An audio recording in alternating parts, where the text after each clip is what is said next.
What's up, everybody, man? It's your boy, Mr. Duga, coming at y'all with another video, man. And today I'm going to take a look back at the 2018 season, and the division I'm going to focus on today is the AFC South. You had the Houston Texans winning the AFC South with an 11-5 record. The Indianapolis Colts finished second in the AFC South, but also got into the wild card with a 10-6 record. The Tennessee Titans finished third with a 9-7 record, and the Jacksonville Jaguars finished last place with a 5-11 record. First off, man, for the Houston Texans, man, really good year for them, man. You know, they started off really slow. They started off 0 and I want to say they was 0-3 until they went to Indianapolis and got the win over the Colts, and then I think they went on like a 8 or 9 game winning streak or something like that. Just a really good year for them, man. Deshaun Watson, you know, he's continuing to grow as a really good young quarterback. You know, DeAndre Hopkins, man. Look, man, I really like DeAndre Hopkins, man. I like how he just go about his business. I like his swagger. I like the fact that he had terrible quarterbacks majority of his career before Deshaun got there, and you never heard a peep out of him. You know, I also like, man, defensively, you know, they got the big homie J.J. Watt, man, you know, who does his thing. I like J.J. Watt a lot. You know, they Jadeveon Clowney, they got him at least for another year, you know, as they franchise tagged him. You know, and they got some they added you know, they got some young pieces in the secondary, man. But you know, McKinney at linebacker, you know, who made the Pro Bowl last season. For them, man, you know, winning the AFC South, obviously. Then the thing is, once they got into the playoffs, they took on the AFC South, you know, rival the Indianapolis Colts at home, and they fell short, man, because you know, the receiving core was really banged up, man. They had brought in Demaryius Thomas, but he tore his Achilles when they played my Eagles. And then it was all on Hopkins, man. The coach was able to really focus on Hopkins. As you know, they ran zone most of the time, and the other young receivers they had couldn't really create separation or really get open in the zones, and Deshaun wasn't really accurate enough to hit them when they did get open. So, you know, it caused them to go home a little earlier than, you know, they really wanted to. But I like this team, man. I like this team a lot last year, man. You know, they made good strides. They took my Eagles down to the wire. You know, the thing for them next season, man, obviously, you know, they lost Honey Badger, Tyrann Mathieu. You know, that's a big loss for them, man. You know, they also lost Kareem Jackson, but they signed. It's like they swapped, they trade. It's almost like it was a trade. You know, Kareem Jackson left Houston to go to Denver. You know, Bradley Roby left Denver to come to Houston. You know, yeah, with them, obviously the offensive line is an issue that they need to fix. Because I think Deshaun Watson got sacked more than any quarterback in the league last season. So they need to do something about the offensive line. They need to fix the run game, man. I don't think Lamar Miller is the answer for them at running back. I heard they might have been in on the Le'Veon Bell sweepstakes, but Lamar Miller is just too inconsistent, man. I understand, you know, he could give you this breakaway speed, but you know, he's not a big back. You know, he's more of like, to me at this point in his career, he's more of like a change of pace scat back, you know, than like a every down, a first and second down running back. So maybe Dante Foreman, that guy they got, you know, he was injured a couple of years ago towards, I think he tore his Achilles. And, you know, obviously he wasn't really fully healthy last year. Maybe he comes back healthy for them this year and could carry the rock, you know, because I think he needs more touches than Lamar Miller, honestly. And, you know, they got some young, decent tight ends, but, man, they could probably use a veteran tight end over there also. And defensively, man, I mean, they got to fix that. I mean, I feel like they're good along the defensive line. I feel like they solid at linebacker, but they got to obviously fix the secondary, especially the safeties. You know, Bradley Roby is a good corner, but, you know, who else going to play on the opposite of him? And obviously with losing Honey Badger, who going to be back there playing safety? So I feel like that's the things the Houston Texans need to work on going into next season. You know, then you have the Indianapolis Colts, man. Obviously another team got off to a slow start last year, and then they picked up steam and started getting it going as Andrew Luck started becoming the Andrew Luck that we all accustomed to knowing. You know, and they ended up getting into the playoffs, had a big time game with Tennessee week 17 on the road, pulled it off to get in the playoffs. Went on the road, beat their rivals, the Houston Texans in Houston, as they just dominated that football game defensively and on the ground. Marlon Mack had, I think, over 100 yards rushing in that game. And then they went to Kansas City, man, and they just didn't play well. Offensively, man, they just couldn't get it going at all. I mean, you even had Adam Vinatieri missing field goals, man. It wasn't their day, man. Really good year for them, man. I mean, really good year for them. Really good job by their new general manager coming in and like making real smart football moves, by fixing this offensive line. Their offensive line was just real legit last season, man. Especially with the addition of rookie Quentin Nelson, who not only was a Pro Bowler, but he was an all-pro at the guard position. Marlon Mack, solid running back, man. Really solid running back. He ain't a great running back, but he a solid running back, especially behind a really good offensive line. Andrew Luck's one of the best quarterbacks in the league, man. A lot of people forgot about that going into last season, but he shows when he has a healthy shoulder, he's a good quarterback, man. T.Y. Hilton is another underrated wide receiver. He does his thing. He gets open. He could go deep, and just really good, man, especially playing in Houston. Like, he really do his thing over there. Eric Ebron had a resurgence, man. I mean, this guy was, a top 10 pick by the Detroit Lions, and then he ends up in Indianapolis, man, basically on a throwaway deal, a prove it to the world deal. And he steps up and he has double-digit touchdowns, man. Really good job by him, man, reviving his career, Defensively, they don't have, besides, Malik Hooker and, they got that rookie Darius Leonard, who had a great rookie season, man, looking like one of the better up-and-coming linebackers in this league.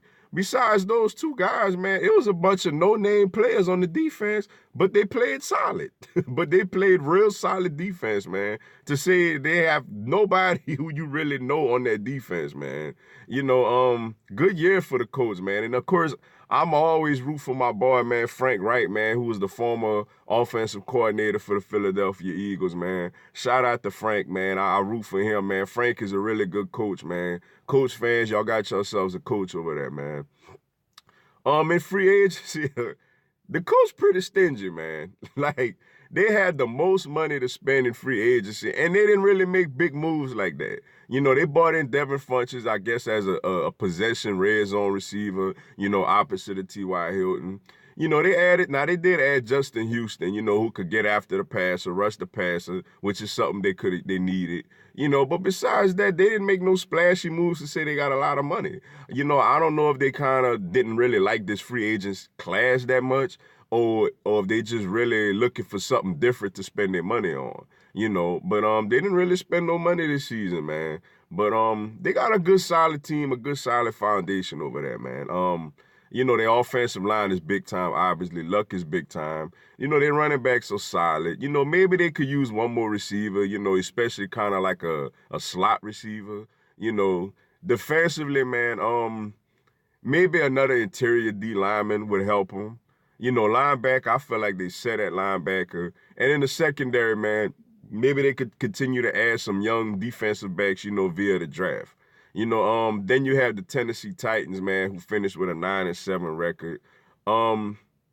They started off strong, including a win over my Eagles on my birthday in overtime.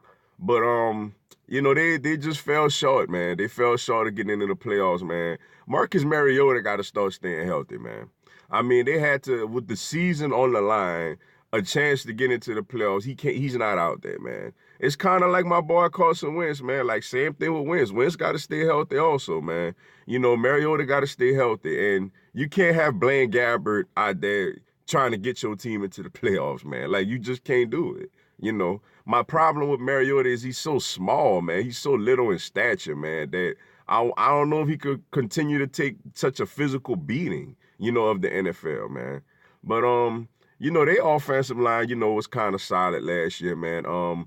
Derrick Henry, man, like, he had the last month of the year, man, he was just big. He looked like Derrick Heisman Trophy that went at Alabama, Derrick Henry, man. Early on in the year, he ain't do nothing. Like, Deion Lewis, you could arguably say was their lead back, man. But then down the stretch, starting with that Jacksonville game on the Thursday night, like Derrick Henry ran out there and like 200-something yards and just did his thing, looking like an all-pro running back, you know? Wide receiver core, man, I like Corey Davis a lot, man. I like him as a young wide receiver, man. You know, he's just going to continue to develop and grow within that system. They had a big loss, man, with Delaney Walker, man. Delaney Walker got injured week 1, and I feel like that's a big loss. I think that's like Mariota's go-to guy in that offense, man. Defensively, you know, they did okay, man. You know, with guys like Brian Orakpo last season. They had the rookie Harold Landry, who came in there and did solid. You know, then in the secondary, they had the addition of Malcolm Butler, who he finished okay, but he didn't have a great year, you know, especially for the money that he was making, you know. And they just, with all that being said, they almost made, they one home win away from beating the Colts to making the playoffs last season. You know, now they did add Ryan Thannelhil to be the backup quarterback to Marcus Mariota. I mean, you got one injured quarterback to go get another injured quarterback. I mean, I guess, you know, I don't really understand that move too much. Running backs, I feel like they're solid at the running back position. They solid O-line. I think their receivers, maybe they could use another receiver, but I think they okay at the receiver position. Defensively, you know, they solid, man. They solid defensively, man. You know, they capable of really getting at people, man. Yeah, like I like their team. They got a solid little team, man. You know, they got a solid team, man. You know, just for me is Mariota got to stay healthy, man. Mariota got to stay healthy, and with them getting Delaney Walker back, you know, that's gonna really be a big plus for them going forward. You know, then you had the Jacksonville Jaguars, man, who finished last with a 5-11 record. Arguably, this was the most disappointing team in the NFL last season. After coming off of an AFC championship game appearance, you know, they just, and a hot 2-0 start last season, beating the Giants on the road, beating the Patriots at home. After that, man, it just fell apart for them, man. You know, Blake Bortles was out there just being terrible. You know, Leonard Fournette, man, was being injured, and then once he got out there, he's getting in fights and just all kind of other stuff going on. Their receiving core was very depleted, man, especially after, you know, Marquise Lee got injured in the preseason.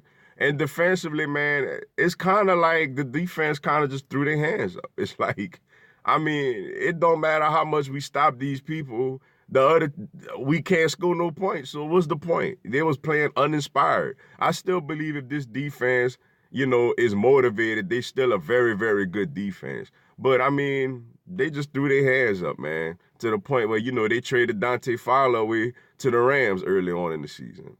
You know, yeah, they got rid of the problem. Like, they got rid of the problem in Blake Bortles. Leonard Fournette, man, I don't know, man. He got to mature, man. It's crazy because when he was at LSU, you know, he was very well buttoned up, man. And ever since he's been in the NFL, man, he just been tripping. Like, I mean, he out there cursing a lot. I mean, he fighting. He gotta humble himself, man. You know, Fournette just really gotta humble himself, man. They got my big homie Nick Foles over there now, man. Shout out to Nick Foles, man, on your new contract and your new circumstances and your new situation. I wish you very, very well, Nick. You know, so that should help to at least stabilize the organization a little bit. You know, you hope Leonard Fournette could stay healthy and mature up a little bit because he's a very, very good running back. You know, the receiving core, man, they'll get Marquise Lee back, but they need to add people, man. They need to add receivers. They need to add tight ends over there. Nick Foles needs somebody to throw the football to over there in Jacksonville. Defensively, man, I mean, I feel like they're going to be all right. You know, they got Calais Campbell over there, man. You know, Tevin Coleman. I mean, not Tevin, Lord, Tevin Coleman. Tevin Smith, I'm sorry. You know, Jalen Ramsey over there, still one of the better corners in the league. A.J. Boye. I mean, they're a good defensive team, man. The thing with them, man, is that, you know, they need to get weapons for Nick Foles to throw the ball to, man. If they do that, man, it's a chance they could be back there up and be scary. this is a very good division, man. When you really look at it, the AFC South is a very good division.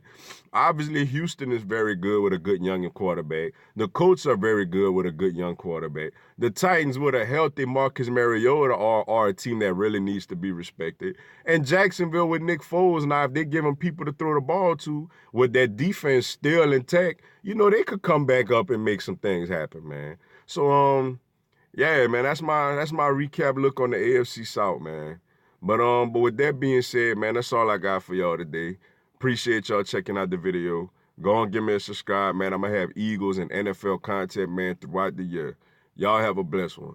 Fly, Eagles, fly.